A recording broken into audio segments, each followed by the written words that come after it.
Secretary, what's my schedule like today? Well, Critic, you have a 5 o'clock manicure, a 3 o'clock threatening of a micronation in Wyoming, a 2 o'clock meeting with Todd in the Shadows to get both of your eyebrows waxed, Yeah, his eyebrows are looking a little weird. and a 1 o'clock crossover with Amanda Higgin. Who? She is one of the reviewers for the site. But I was told I was getting Jesu Otaku this weekend. No, you weren't. Alright, I know the drill.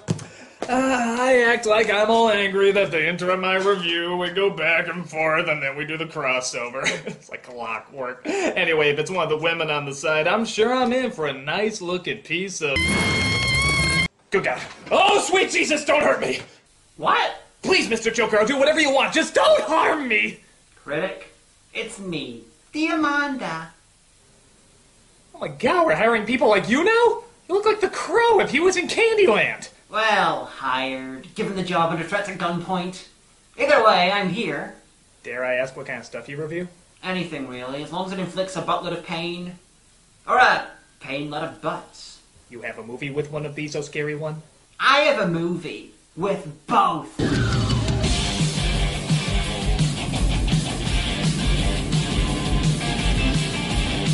Based on the popular magazine of the same name, heavy metal combines science fiction stories and raunchy tales to create a cult masterpiece of cheesedom.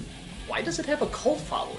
Some say it's for the writing, some say it's for the incredibly unique imagination and creativity in the designs, but most say it's for the boobies. Lots and lots of boobies. So, ready to journey into a world of perverted delights? Oh, get over it! I'm sorry, you look like what I saw when I said Bloody Mary 3 times! We open in a starfield in space. As opposed to a starfield somewhere else? Sure. We hear a mysterious voice explaining the all-generic evil of the all-generic universe. Tell me if you haven't heard this dialogue a million times in other movies. A shadow shall fall over the universe, and evil will grow in its path, and death will come from the skies. A badness that will darken the light and shadow up the evilly dark. Epic!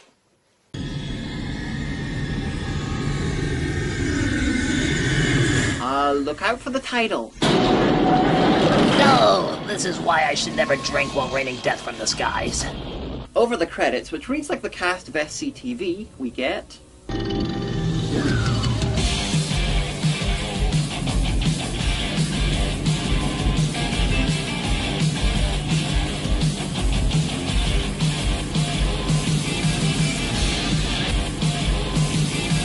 But why is someone using a car in space? Okay, any question with the words car and space in them quickly become invalid. But how is he steering it? Why isn't it burning up? How did it survive the impact? What part of car in space do you not understand? Question invalid. Enjoy the awesome. By the way, this is the form of animation known as rotoscoping, a somewhat controversial way of animating where they take a real-life film of people and just draw on them. But where most films at least ink and paint over their footage, this movie seems quite content with just lightly coating it with the remains of their milkshake. Extra points for having the guy look down mid-drop to make sure he was still aimed at the right planet. So while he rides through the cornfields of the desert, he meets up with his daughter. What did you bring me?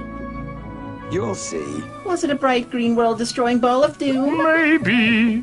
This guy's idea of driving home involves an orbital drop.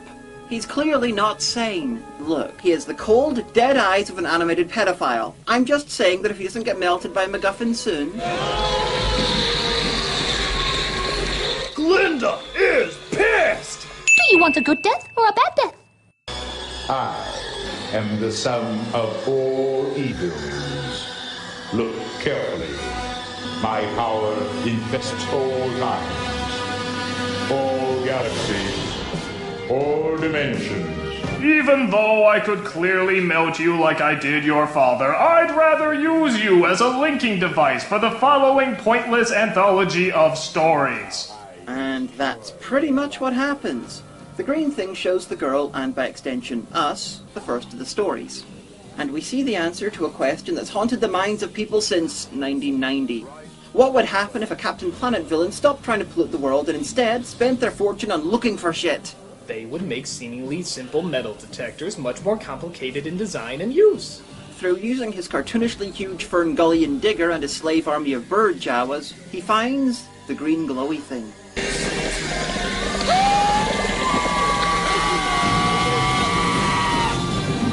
It's somehow taken to the New York of the future, even though it kind of melts anyone who gets close to it. Hey, New Yorkers are used to harming their bodies all the time. They know the drill. And the movie suddenly decides it wants to be a film noir.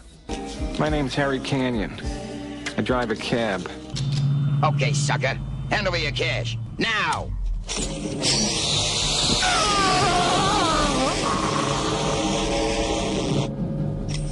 Okay, do I really have to start a melting counter? There's more meltings here than a rainy day at the Memorial Day Witch Barbecue! The green glowy thing has been put on display in a museum, which makes perfect sense, because one thing museums are known for is exhibits that can kill people. But, oddly enough, it's gangsters who murder the founder of the ever-killing Gobstopper, and his daughter escapes to the cab driver's car. Help me! Please! As usual for a woman who's just had her father murdered, she suddenly wants to have sex with someone. I must have turned her on something fierce. 'Cause this dame was going for broke. Nothing like that dead father mobster tie-in glowing ball of death rebound. You know, I just don't see this working. She's just lost her dad. Why is she horny? It's a noir. Everybody's horny. No, I'm gonna test this. I'm gonna kill some woman's father and see if she'll sleep with me. You go outside? She takes off in the middle of the night. Pfft, typical woman. Wham bam, thank you, sir. And later, we see the gangsters in the backseat of his cab. Where's the girl? Oh, come on. I wouldn't do that if I were you. Oh no, he found my only weakness. Ask him politely! Seriously, this story will be over in a blink. Nay, a tap of a foot. But because he asks, he doesn't do it. You gotta give those New Yorkers credit. They are famously polite. When you see her, tell her that time is running out. So he meets up with the woman at the Statue of Liberty. He agrees to help her exchange the glowing ball with the gangsters. The exchange is made, and oh, guess what happens?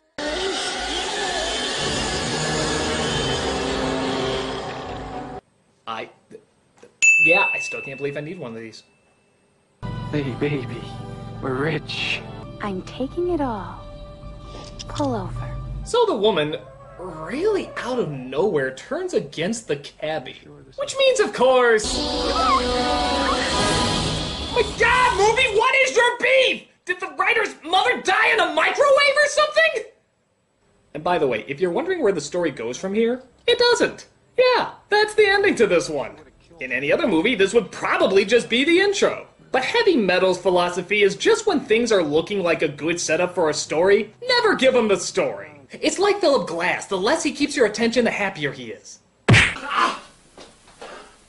I'm back. Hey, welcome back. I've been taking the reins of this review for a while now. What did I miss? 2 meltings. What happened to your eye? Well, she sort of didn't want to sleep with me. What, did she know you killed her dad? Yeah, I did it in front of her. We may have to just accept the fact that we live in a very bizarre world.